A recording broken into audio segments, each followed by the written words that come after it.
देशाचे नेते आदरणीय शरदचंद्रजी पवार साहेब यांच्यावर एक कविता डॉक्टर स्वप्नील चौधरी आपल्या समोर सादर करतात. आदरणीय साहेब आणि तमाम जनता तसेच विचारपीठावरील सर्व मान्यवरांसमोर एक अतिशय 1 मिनिटाची छोटीशी कविता सादर करतोय. कवितेचं नाव आहे साहेब.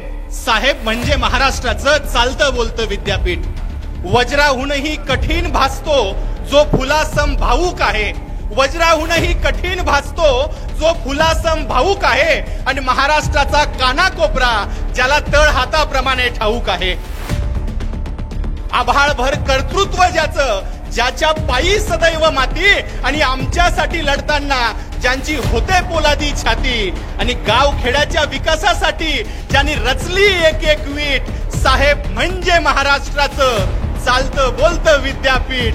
साहेब म्हणजे महाराष्ट्राचं चालतं बोलतं विद्यापीठ. महिला मजूर शेतकऱ्यांसाठी जो उभा राहिला ठाम. जनतेच्या सेवेतच ज्यानं सदैव पाहिला राम. शाहू फुले आंबेडकरांच्या विचारांवर जो कृतिशील बोलतो. भावनिक होऊन रडवत नाही, माणसं घडवत घडवत चालतो. नाम विस्तार असो की महिला आरक्षण त्यातही न डगमगता राहिला धीट. साहेब म्हणजे महाराष्ट्राचं चालतं बोलतं विद्यापीठ. साहेब म्हणजे महाराष्ट्राचं चालतं बोलतं विद्यापीठ. महाराष्ट्र धर्मासाठी जो आजही लढतो आहे. भले भले फितूर झाले हा एकटाच नडतो आहे. तीच आशा तोच जोश तशीच आहे जिद्द.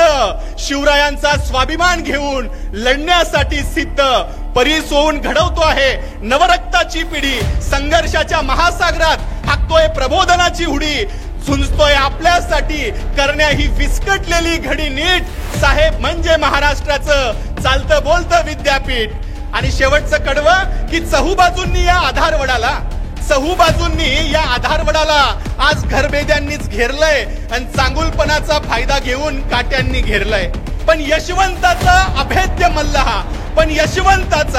अभेद्य मल्ल हा विचारांमुळे टिकलाय आणि मुळ्यांमध्ये लोकसेवा तो पारंब्यातून रुजलाय. पारंब्याही भक्कम त्याच्या आता घेतील आभाळ भरारी. उखडून देतील सारी कुंपणे आणि फुंकतील विजयाची तुतारी. विस्कटलेली घडी पुन्हा मग या महाराष्ट्राची होईल नीट. विस्कटलेली घडी पुन्हा मग या महाराष्ट्राची होईल नीट. साहेब म्हणजे महाराष्ट्राचं चालतं बोलतं विद्यापीठ. साहेब म्हणजे महाराष्ट्राचं चालतं बोलतं विद्यापीठ. धन्यवाद साहेब.